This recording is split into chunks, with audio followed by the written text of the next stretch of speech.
ሰላም ጤና ይስጥልን ውድ የቻናላችን ተከታታዮች የፕሮግራማችን ቤተሰቦች፣ ይህ አብዲራዋ ቲዩብ ነው። ፕሮግራማችንን ላይክ በማድረግ እንዲጀምሩ ላይክ እያደረጋችሁ የተደማጭነታችንን ቁጥር ከፍ እንድታደርጉ ተደራሽነታችንን እንድታሰፉ የአክብሮት ግብዣችን ነው። እስቲ ላይክ እያደረጋችሁ ይህንን ፕሮግራም እንድጀምሩ የአክብሮት ግብዣችን ነው። አዲስ ከሆናችሁ ደግሞ ለቻናላችን ሰብስክራይብ በማድረግ ቤተሰብ እንድትሆኑ ሰብስክራይባችንን እንድጨምሩ እንድታሳድጉ ለአብዛኛው የእግር ኳስ ቤተሰብ ተደራሽ እንዲሆን ሰብስክራይብ እያደረጋችሁ የደወል ምልክቷን እንድትጫኑ በአክብሮት እየጋበዝን ይህንን ፕሮግራም ከሀገር ውጭ የምታደምጡ የቻናላችን ተከታታዮች ድጋፋችሁም በሱፐር ስቲከር፣ ሱፐር ቻት፣ ሱፐር ታንክስ ለቻናላችን እንድታበረክቱ በአክብሮት እየጋበዝን በዚህኛው ፕሮግራማችን ትልቁ ትኩረት በዕለተ አርብ እንግዲህ ከትናንት ቀን አንስቶ ዛሬ እንግዲህ በፈረንጆች ጃንዋሪ 23 ነው። በጃንዋሪ 31 ሌሊት 6 ሰዓት የሚዘጋው በኢትዮጵያ ሰዓት አቆጣጠር የጥር የዝውውር መስኮት 8 ቀናት ይቀሩታል። በእነዚህ 8 ቀናት ውስጥ አዲስ ቡንቡሼ ልንሰማ እንችላለን። የትኛው ቡድን ከበስተጀርባ የቤት ስራውን ጀምሮ ይሁን የትኛው ቡድን ሊያስፈርም ይችላል እስካሁን ግልጽ የሆነ ነገር የለም። በተለይ ከማርክ ጌሂ እና ከአንቷን ሴሜኒዮ ዝውውር ውጪ የትኛው ክለብ በንቃት ጃንዋሪ ዝውውር መስኮት ላይ እንዳለ ግልጽ አይደለም። ዘግይቶ ቢሆንም ቼልሲ ፈቀቅ ማለት ጀምረዋል። ሴንተር ባክ እና አማካይ ለማስፈረም ሂደቶችን ጀምረዋል። ማንቸስተር እና ሊቨርፑል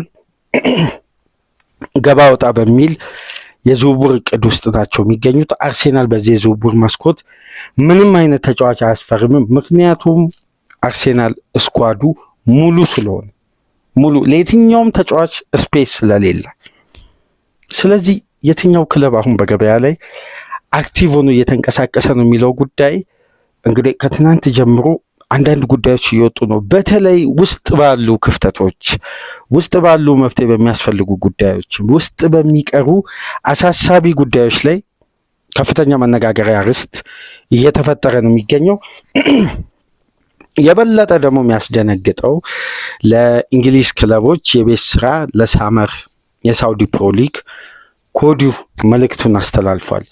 ከ2.2 ቢሊዮን ዩሮ በላይ ከ2 ቢሊዮን ፓውንድ በላይ ይፋዊ በጀቱን ለንጉሳዊ ቤተሰብ ውስጥ የሚገኙ በፒአይኤፍ ካምፓኒ የሚተዳደሩ እንዲሁም በትላልቅ የሳውዲ ነዳጅ አውጪ ካምፓኒዎች ውስጥ የሚተዳደሩ ትላልቅ 6 ክለቦች እንግዲህ በዝውውር መስኮቱ ላይ በቀጣይ ሳመር እንዲሳተፉ ይህን በጀት አጽድቆ የበጀቱ ትልቁ ትኩረት ትልቁ ምስል በ3 ተጫዋቾች ላይ እንዲሆን ውሳኔ አስተላልፈዋል ይላል። የቶክ ስፖርት የታመኑ ዘጋቢዎች ውስጥ የታመኑ የእንግሊዝ ሚዲያዎች መካከል በቢቢሲ 5 የምታውቁት ቶክ ስፖርት በዛ ሚዲያ ከሚሰሩ ባለሙያዎች መካከል ሪፖርተሮች መካከል አንዱ የሆነው በቅርብ ጊዜ ውስጥ በተለይ ካለፈው ሳመር ጀምሮ ሪሊያብል ሶርስ ነው የጥሩ ተቀባይነት ያገኘ የታመነ መረጃ በማቀበል እንግዲህ የራሱን አዲስ ምስል እየገነባ የሚገኘው ሪፖርተር ቤን ጃኮብስ ነው። ኤክስክሉሲቭ ኒውስ የኔ ባለው መረጃ መሰረት ይህን ጉዳይ አጋረው ብሩኖ ፈርናንዴዝ፣ መሐመድ ሳላ እና ቪኒሲየስ ጁኒየር የዚህ የ2 ቢሊዮን ፓውንድ የሳውዲ ፕሮ ሊግ የፕሮጀክት ምስል ናቸው። 3ቱም ተጫዋቾች በቀጣይ ሳምር ለማስፈረም የሳውዲ 6ቱ ክለቦች እንግዲህ በይፋ ለራሳቸው ቡድን ለነዚህ ተጫዋቾች የሚያቀርቡት ሙያዊ ትንተና ይኖራል። የማሳመን የፕሮጀክት የኮንትራት ጉዳይ ጠንክረው ሰርተው እንግዲህ ከነዚህ ክለቦች ውስጥ 3ቱን ተጫዋቾች በተለያየ ክለብ ማየታችን የማይቀር ይመስላል። ብሩኖን፣ ቪኒን እና መሐመድ ሳላ አሁን ክለቦች የራሳቸውን የቤት ስራ ከወዲሁ እንዲጀምሩ ይመስላል። እዛ ያለው የሳውዲ ፕሮ ሊግ ይፋ ያደረገው ይህን ውሳኔ ነገር ግን ወደ ሳውዲ ፕሮ ሊግ ነጥባችን እንመጣለን። እስቲ በመጀመሪያ ደረጃ የሊቨርፑልና የማንቸስተርን ጉዳይ አከታትለን እንይዝና ከዛም ወደ ቼልሲ ወደ አርሴናል የምንመጣው ነው። እስቲ በመጀመሪያ ደረጃ ከሊቨርፑል ኢኮና ከሊቨርፑል ዘጋቢዎች መካከል በዴሊ ሜል ሉዊስ ስቲልን አብዛኛው የሊቨርፑል የኤክስ ተከታታዮች ታውቁታላችሁ። የዴሊ ሜሉ የሊቨርፑል ሪፖርተር አጠቃላይ ከጃንዋሪ እስከ ሳመር ያለውን እቅድ በሊቨርፑል በኩል ያለውን ጉዳይ ማብራሪያ ሰጥቶበታል።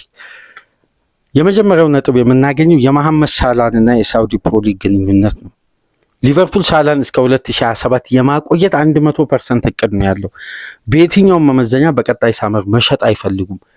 እንደ ምክንያት የተቀመጠው ደግሞ የበለጠ ጊዜ ለመውሰድ የበለጠ ለምልመላው ለተጫዋቹ ተተኪ በተረጋጋ ሁኔታ ለማግኘት አሁን በተደራራቢ የሳመር የዝውውር መስኮት ላይ ከፍተኛ ኢንቨስትመንት ክለቡ ለማውጣት ስለሚገደድ መሐመድ ሳላን ከሸጡ የሳላ ተተኪ በክላስ ደረጃ ሊፈለግ ነው።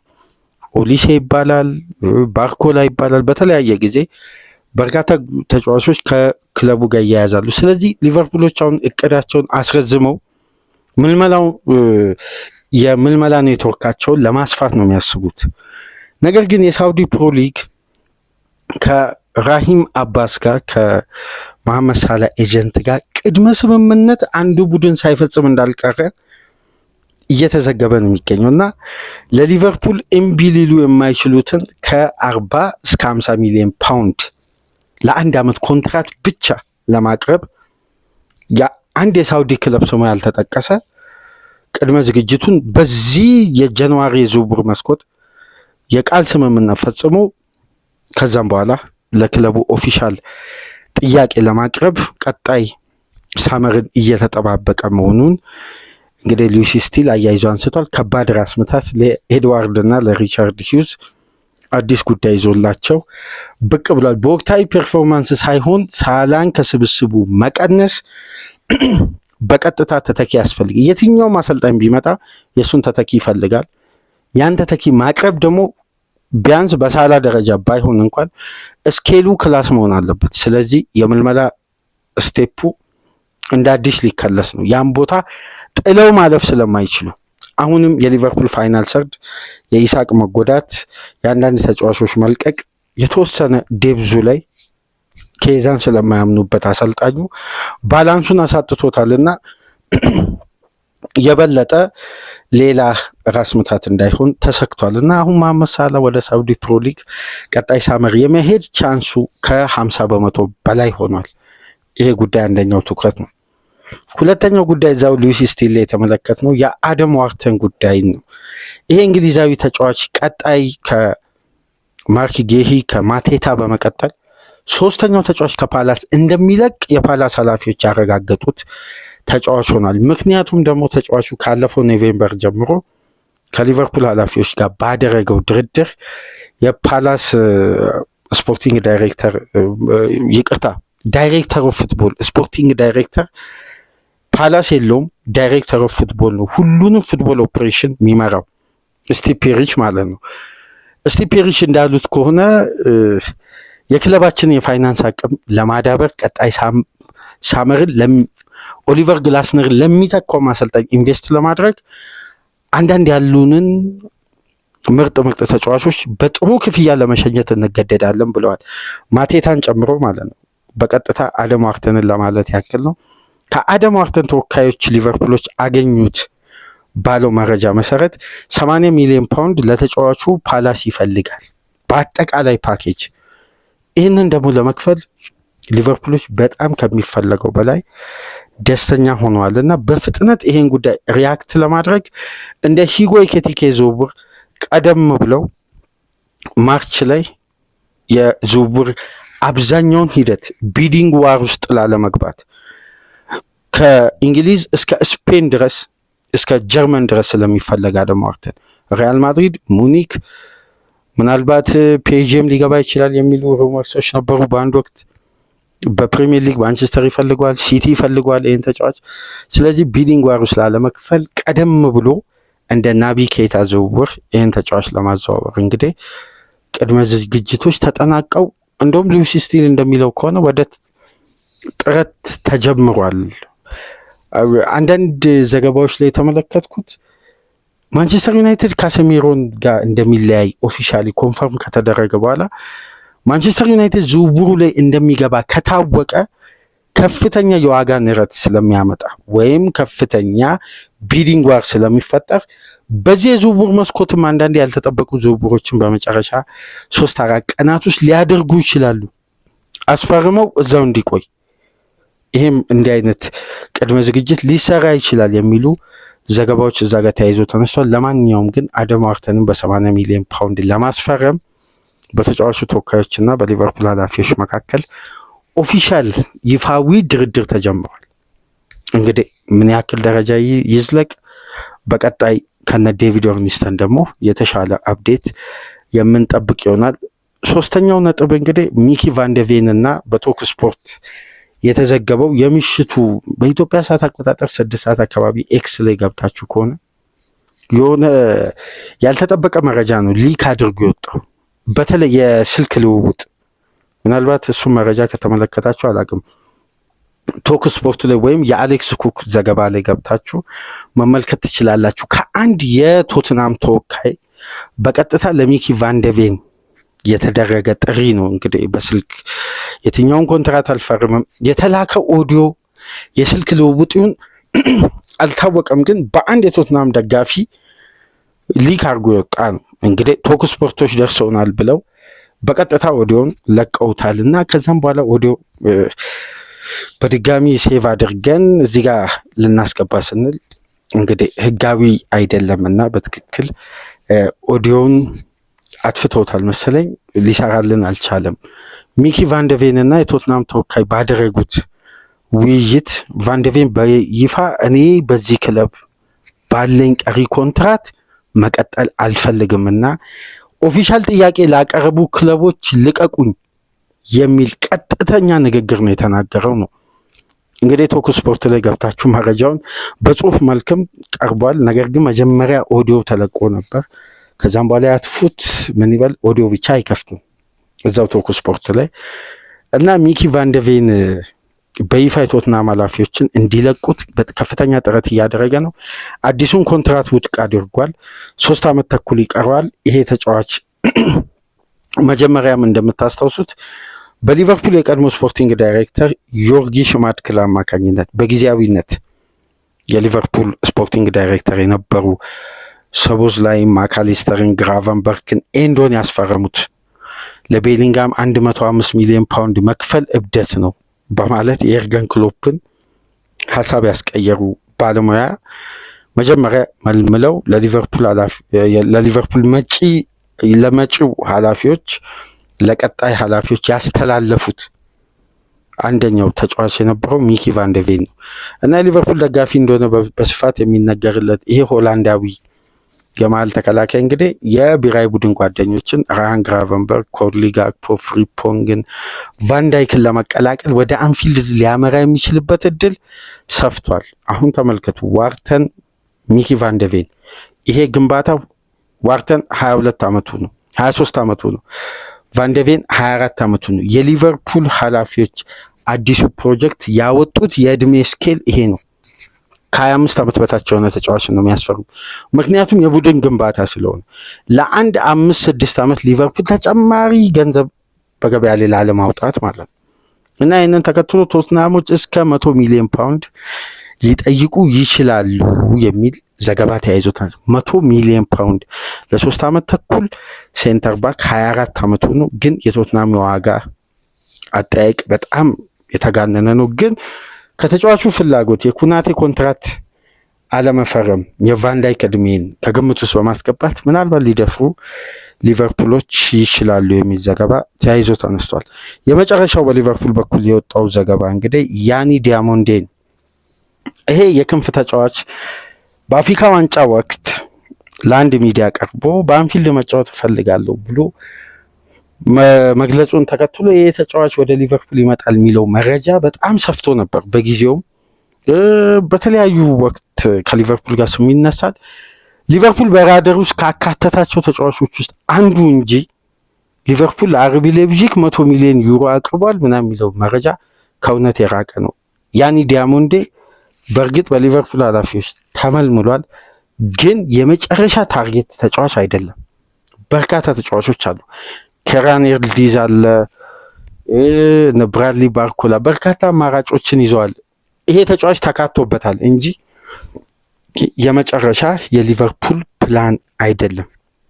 የአንዲ ሮበርትሰን መልቀቅ ኮስታስ ሲሚካስን የሮማውን ውሰት አጠናቆ ወደ ሊቨርፑል እንዲመለስ ሊያደርግ ይችላል። ምክንያቱም አንዲ ሮበርትሰንና ሊቨርፑል መካከል እየተደረገ ያለው የኮንትራት ጉዳይ በአንዳንድ ሂደቶች መስተጓጎል እንደገጠመው እየተሰማ ነው የሚገኘው። በአጠቃላይ በሊቨርፑል ዙሪያ ያለው ወቅታዊ የዝውውር መረጃ አፕዴት የሆነ እስከ መጨረሻ ሌሊቱ 9 ሰዓት ድረስ ምናምን የነበረው መረጃ ይህን ይመስላል። በእነዚህ 4 ተጫዋቾች ዙሪያ ነው ሁሉም ትንተና የተሰጠበት። ሳላ፣ ዋርተን፣ ሚኪ ቫንደቬን፣ ያኒ ዲያሞንዴ። ስለዚህ የሊቨርፑል ደጋፊዎች ያለው ወቅታዊ አፕዴት በዝውውር መረጃ በኩል ይሄ ነው። ምናልባት የዋርተን ጉዳይ ሀሳብ ሊያስቀይር የሚችለው የፈላጊ ክለቦች መብዛት ቢዲንግ ዋር ውስጥ ሊቨርፑል ሊከት ስለሚችል የኤኬቲኬም አይነት የናቢ ኬይታ አይነት ቀደም ብሎ አስፈርሞ ጉዳዩን ዘግየት ብሎ ገብቶ እንግዲህ እንደ አዲስ ፈላጊ ሆኖ በመግባት የሚነጥቁበት መንገድ ቀደም ብሎ ከተጫዋቹ ጋር ሁሉንም ቅድመ ሁኔታ ካጠናቀቁ በኋላ እንደዛ አይነት ስራ ሊሰራ ይችላል። ካልሆነ ግን አፋጣኝ ሪያክት ሊቨርፑል ሊያደርግ ይችላል። እስቲ ወደ ዩናይትድ ቤት እንጓዝ። የምሽቱ ጉዳይ በጣም መነጋገሪያ ርዕስ ነው። ጠንከር ያሉ ጉዳዮች ወጥተዋል። ዩናይትድ ለውጥ ፈልጓል። እዚህ ጋር አንድ ቀደም ብለን ማንሳት የምንፈልገው አማካዩ ላይ ከፍተኛ ለውጥ ፈልጓል። አድማጮች፣ ይሄ ጉዳይ ተፈጻሚ ይሁን አይሁን እሱ ሌላ ጉዳይ ነው። ግን ዩናይትድ ከፍተኛ ለውጥ ፈልጓል። እንዳደመጣችሁት እንደተመለከታችሁት ካሴሚሮ በይፋ በዚህ ዓመት መጨረሻ ዩናይትድ ይለቃል። ዩናይትድን በኦፊሻል ገጹ ላይ የካሴሚሮ መልቀቅ ተያይዞ ያዘጋጀውን አጠር ያለ ቪዲዮ በኤክስ ገጹን በሁሉም የዩናይትድ ሶሻል ሚዲያ ተለቆ በዚህ ዓመት መጨረሻ ካሴሚሮ እንደሚለቅ ኦፊሻሊ ተረጋግጧል። ዩናይትድ 390 ሺህ ፓውንድ ከዌጅ ቢሉ ላይ ያነሳል ማለት ነው። ትልቅ የፋይናንስ ሂሳብ መዝገብ ላይ ያቃልላል። በጣም ከፍተኛ። ስለዛ ጉዳይ በተለያየ ሚዲያ ሲብራራ ስለሰማችሁ ድጋሚ እዚህ ጋር ሀሳቦችን ማንሳት ተገቢ አይደለም። ሁለተኛው ጉዳይ ግን አስገዳጅ የሆነ ለውጥ ነው። ብሩኖ ፈርናንዴዝ ወደ ሳውዲ ፕሮ ሊግ የመሄድ ቻንሱ በጣም ከፍ እያለ መጥቷል። ምክንያቱም ደግሞ ዩናይትድ ከ30 ዓመት በላይ በሆኑ አማካዮች ላይ የሚያወጣው ከፍተኛ የደሞዝ ክፍያና ዌጅ እንግዲህ ከክለቡ ውጤት ጋር ከቀጣይ የቡድን ግንባታ ጋር ሲነጻጸር ተገቢ ስላልሆነ ዩናይትድ የአማካይ ክፍሉን በአዲስ ጉልበት በአዲስ ኢነርጂ ማደስ ይፈልጋል። አንደኛው እቅድ የኮቢ ሜኑን ኮንትራት ማራዘም ነው። በሁለተኛ ደረጃ ለብሩኖ ፈርናንዴዝ በድጋሚ ይቀርባል የተባለው 80 ሚሊዮን ፓውንድ ነው። ያ ገንዘብ ከካሴሜሮ ክለቡ መልቀቅ ጋር ተያይዞ የሚያነሳው ከፍተኛ የፋይናንስ የደሞዝ ክፍያ ላይ የሚፈጥረውን ጫና በከፍተኛ ሁኔታ ይቀንሳል። ኮንትራታቸውን ያላደሱ ተጫዋቾች አብዛኛው ከኮንትራት ውጭ በዚህ ዓመት መጨረሻ የሚሆኑ ክለቡን ይለቃሉ ተብሎ ይጠበቃል እና ሃሪ ማጓየርን ጨምሮ። ስለዚህ ዩናይትድ በአዲስ ጉልበት፣ በአዲስ ፍላጎት፣ በአዲስ የአማካይ ክፍል ቀጣይ የዝውውር መስኮት እንዲሁም ዴቪድ ኦርኒስተንን ከትናንት በስቲያ በነበረው የአትሌቲክስ ፖድካስት በደንብ አድመጣችሁ ከሆነ ከዩናይትድ ሪኩፕመንት እይታ ስንመለከት በጣም ካለፉት ሳመሮች ለዩናይትድ ከፊት ለፊት ያለው ሳመር ቢዚ ይመስለኛል አለ ከምልመላ ክፍል ኃላፊ። ይሄ ማለት ዩናይትድ በርካታ ዲፓርትመንት ላይ ከፍተኛ ማጠናከር ለማድረግና በከፍተኛ ሁኔታ የክለቡን አስፈላጊ ዲፓርትመንቶችን ለማደስ ይሄ ጥገናዊ ለውጡ አንዴ ፊት ለፊት አንዴ ኋላ ምናምን በሚል ሳይሆን አስደናቂ ጥገናዊ ለውጥ ለማድረግ ቅድመ ዝግጅቱን አጠናቋል። አሁን ምልመላ ላይ ነው የዴቪድ ኦርኒስተን ዘገባ የሚለው። ትናንት ምሽትም ያገኘናቸው ዘገባዎች እንደሚያሳዩት ከሆነ ካሴሜሮ መልቀቁ ኦፊሻሊ ኮንፈርም ሆኗል። በሌላ በኩል ደግሞ የሳውዲ ክለቦች በድጋሚ ብሩኖ ፈርናንዴዝን ለማስፈረም ያን ገንዘብ ይዞ ይመጣሉ። አሁን ግን ጥያቄ ውድቅ የሚሆን አይመስልም።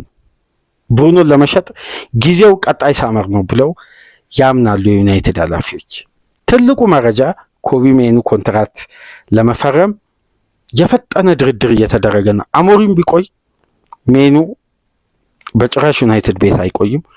አሞሪም ከመልቀቁ የማንቸስተር ደርቢ ላይ ያሳየው ብቃት በፍጥነት ዩናይትድ የተጫዋቹን ፍላጎት ለማሟላት ዝግጁ ነው። ይሄ አስደናቂ የውሳኔ አቅም ነው። እሱ አይደለም ትልቁ ጉዳይ። የኮል ፓልመር እና የማንቸስተር ስም መያያዙ ምንድን ነው መነሻው ነው። አሁን አብዛኛው የእግር ኳስ ቤተሰብን ያስገረመው ፓልመር በቼልሲ ቤት ፈጽሞ ደስተኛ አይደለም። ይሄ በነገራችን ላይ 100% እውነት ነው። ይሄ ኦፊሻሊ የተረጋገጠ ነው። ፓልመር በቼልሲ ደስተኛ አይደለም። ደስተኛ ያልሆነው ደግሞ ዛሬ አይደለም፣ ማሬስካ እያሉ። የመጀመሪያው ጉዳይ የተጫዋቹ ፊትነስ አሰሪ ማለት ፊትነስ ደረጃ በክለቡ ፊትነስ አሰሪዎች የሚያዝበት መንገድ ለተጫዋቹ ህይወት፣ ለእግር ኳስ ህይወት በጣም ፈታኝ ነው እየተባለ ዘሳንም ዴሊ ሜልም በየጊዜው ሲዘግብ እንመለከታለን። ምክንያቱም ደግሞ የፓልመር ብቃት አሁን በሜዳ ውስጥ 11 ጨዋታ የተጫዋች ሲያመልጠው በዘንድሮ ሲዝን በግሮይን ኢንጁሪ ምክንያት የክለቡ ዳታ አናላይዝ የሚያደርጉ ባለሙያዎች አሉ። በጣም የሚያስገርም መረጃ እዚህ ጋር ያገኘሁትን ልጠቁማችሁ። እነዚህ ዳታ አናላይዝ የሚያደርጉ የቼልሲ አባላት በቀጥታ ለክለቡ ሪፖርት የሚያደርጉት ምንድን ነው? እዛ ላሉ ለበላይ ኃላፊዎች የኮል ፓልመር ደቂቃ እያጣ መምጣት የትራንስፌር ሬቱን ስለሚያወርድ ፓልመር በፍጥነት የሕክምና ትሪትመንት ተደርጎለት ወደ ሜዳ ይመለስ። ደቂቃው እያነሰ በመጣ ቁጥር ተፈላጊነት እንኳን ቢኖረው ይሄ ተጫዋች የዝውውር ዋጋው ይወርዳል የሚል ሪፖርት ነው ለሕክምና አባላትም ለቼልሲ ኃላፊዎችም የቀረበው። ይሄ አሁን እግር ኳስ አይደለም። ከዛን ተጫዋቹ በፍጥነት ሪከቨር እንዲያደርግ ተደርጎ ወደ ሜዳ ተመለሰ። በድጋሚ እንደገና ህመሙ አገረሸበት። አሁንም በነገራችን ላይ በዚህ በግሮይን ህመም ምክንያት ነው። በጣም አንድ የተመለከትኩት መረጃ ቼልሲ ያለፈው ሳምንት ብሬንፎርድን ሲያሸንፍ ከፍተኛ የሆነ ፔን ኪለር ተወቅቶን ወደ ሜዳ የገባው ፓልመር ሜዳ ውስጥ ወክ ያደርጋል። ወክ ሲያደርግ እንኳን የእግሩ አጣጣል ጤናማ አይደለም የሚል ዘገባ በስቷል። እና ተጫዋቹ ጨዋታው ካለቀ በኋላ አኩርፎን ወደ መልበሻ ቤት የወጣው ዓለም ዋንጫ ከፊት ለፊት ላለበት ተጫዋች በክላስ ቡድኑ እንደዚህ ያገዘ ያለበትን ብቃት ክለቡ መጠበቅ እያለበት እንግዲህ ሪስክ ውስጥ እየከተቱት እንደሆነ እየተነገረ የሚገኘው እና ያለፈውን ሻምፒየንስ ሊግ ጨዋታ እንግዲህ በጉዳት ምክንያት ነው ያልተካተተው። ቀጣይ ለሚኖረው የፓላስ ጨዋታ ይካተታል የሚል ዘገባ አለ። ግን እስካሁን ስለ ፓልመር ጤንነት የትኛውም የቼልሲ ውስጥ አዋቂም አሰልጣኙም ኦፊሻሊ ኮንፈርም ያደረጉ ጉዳይ የለም። አሁን እንግዲህ ዘገባዎች እንደሚያሳዩት ከሆነ ፓልመር ወደ አደገበት ከተማ መመለስ ይፈልጋል፣ ወደ ማንቸስተር። ግን ወደ አደገበት ቤት አይደለም፣ በተቃራኒው ያለው ወደ ሲቲ ሳይሆን ወደ ዩናይትድ የተጫዋቹ ጠንካራ ፈላጊ ነው ሲል ስቲቭ ኒኮልስ በስካይ ስፖርት የምሽቱ ላይቭ ስትሪም ላይ ኦፊሻሊ ተናገረ። የዩናይትድ ፍላጎት ጠንካራ ነው። ኤክስክሉሲቭ ኒውስ ብሎ የኔ ባለው መረጃ መሰረት 120 ሚሊዮን ፓውንድ ቼልሲ ይፈልጋል። ዩናይትድ እስከ 100 ሚሊዮን ፓውንድ ለመክፈል ዝግጁ ነው። ዩናይትድ ግን ሱፐርስታርንም ለመተካት ያሰበ ይመስላል አለ። ያው በቀጥታ የፓልመር ቦታ በቀጥታ የሚጫወተው ብሩኖ ቦታ ነው። ስለዚህ ብሩኖ ፈርናንዴዝ ቅድም ያልኳቸው ለዚህ የብሩኖና የፓልመር ጉዳይ በቀጥታ ተያያዥ ነው። ስለዚህ የፓልመር ወደ ዩናይትድ መምጣት የተለያዩ አድቫንቴጆች አሉት። በነገራችን ላይ ይሄ ዝውውር በጣም ሊፈጸም የሚችልበት ቻንስ ከፍተኛ ነው። የፓልመር ደስተኛ መሆን ብቻ አይደለም። የቼልሲ ኃላፊዎች የትኛውንም ተጫዋች እንግዲህ ፓልመር ደስተኛ ሳይሆን ክለቡ ልቀቁኝ የሚል ጥያቄ ጭምር አቅርቧል ይላል ዴሊ ሜል። እንግዲህ 100% በትላልቅ ሪፖርተሮች ይህን መረጃ አላረጋገጥም፣ ግን ዴሊ ሜልም አንዱ የታመነ ሶርስ ያለው ሚዲያ ነው። ስለዚህ የፓልመር ጉዳይ በበለጠ እያጨቃጨቀ የሚገኘው አንደኛ በቼልሲ ቤት ያለው መረጋጋት። ነገር ግን ትልቁ ጉዳይ እሱ አይደለም። ፓልመር ወደ ማንቸስተር ዩናይትድ ሊዘዋወር የሚችልበት ትልቁ እድል ያለው በጄሰን ዊልኮክስ አማካኝነት። የፓልመር እዚህ መድረስ ትልቁ አስተዋጽኦ ያደረጉ ባለሙያ የማንቸስተር ሲቲ ኤሊት ፉትቦል ዴቨሎፕመንት ዳይሬክተር ኦፍ ፉትቦል የነበሩ ዋና የወጣቶች የተጫዋቾች እድገት ላይ አሰልጣኙ ኤንዞ ማሬስካ፣ ዋናው ዳይሬክተር ጄሰን ዊልኮክስ ነው። ሰርተዋል ከፓልመር ጋር ረጅም ዓመት። ተጫዋቹ ገና ለሲቲ አካዳሚ ሲፈርም፣ ሲቲዎች ሲያሳድጉት፣ ለጋርዲዮላ ሲያሸጋግሩ ጄሰን ዊልኮክስ ያውቃል እያንዳንዱን እድገት። ከፓልመር ጋር ደግሞ የጠበቀ ግንኙነት እንዳለው ይነገራል። አሁን የማንቸስተር ዩናይትድ ከኡመር ባራዳ በመቀጠል ትልቁን ስልጣን ያዘው ትልቁ ሹመት ለሚገኘው የክለቡ አስተዳዳሪ ጄሰን ዊልኮክስ እንግዲህ ፓልመርን ለማምጣት የላቀ እድል ማንቸስተር ዩናይትድ ካለበት ምክንያቶች መካከል አንዱ የዚህ ባለሙያ ከፓልመር ጋር ያለው የቀረበ ግንኙነት ነው። ፓልመርም ወዳደገበት ከተማ መመለስ እንደሚፈልግ እንግዲህ ተናግሯል ነው የሚሉት ለተጫዋቹ ቅርብ የሆኑ ዘጋቢዎች እንደሚሉት ከሆነ ይሄ ከባድ ነው። ይሄ ለቼልሲ በጣም ከባድ ነው። የፓልመር አይነት ተጫዋች ቼልሲ በድጋሚ ለማስፈረም ያን አይነት 45-48 ሚሊዮን ፓውንድ ብቻ በዚህን ሰዓት ኢንቨስት ማድረግ በቂ ላይሆን ይችላል ፓልመርን ለመተካት። ይሄ ሪስክ ያለው ውሳኔ የቼልሲ ኃላፊዎች ሊወስኑ ይችላሉ። እንደ ቢዝነስ ሞዴል ከተመለከትነው ቼልሲ ውጤታማ ሆኗል። በፓልመር ውስጥ ብዙ ውጤቶችን አምጥቷል። በእጥፍ ዋጋ ሊሸጠው ነው። በእጥፍ ግን ቼልሲ በድጋሚ የፓልመር አይነት ተጫዋች የማግኘቱ እድል እርግጠኛ አይደለሁም። እኔ ፓልመርን በድጋሚ ቼልሲ ያገኛል ብዬ የፓልመር አይነት ኳሊቲ ይሄ ከባድ ነው እና በዚህኛው ጃንዋሪ ይሄ ሩመርስ የተነሳው በሳመር የመልቀቅ እድሉ 50-50 ነው። እርግጠኛ ትሁን በቼልሲ ቤት ስለመቆየቱ ይላል የስካይ ስፖርቱ ዘጋቢ እየደጋገመና ገብታችሁ ቪዲዮ መመልከት ትችላላችሁ። ስካይ ስፖርት ኦፊሻል፣ ስካይ ስፖርት ፉትቦል ኦፊሻል ላይ አለ በዩቲዩብ ቻናል፣ እንዲሁም በኤክስ ገጽ ላይ ተመልከቱ። ትንተናው ሰፊ ነው። በርካታ ነጥቦችን አንስተዋል። የጄሰን ዊልኮክስን ተጽዕኖ አንስተዋል። በቼልሲ ቤት የተፈጠረው አለመረጋጋት። በነገራችን ላይ ከዚህ ጋር አንድ የራሴን ግምት እዚህ ጋር አያይዤ ላስቀምጥላችሁ። ፓልመር በማንቸስተር ቤት እንደዚህ በጥብቅ ከተፈለገ፣ ተጫዋቹ ወደ ማንቸስተር ከተማ መመለስ ከፈለገ ኤንዞ ማሬስካ በቀጣይ የማንቸስተር ዩናይትድ አሰልጣኝ ሆኖ ቢሾሙስ?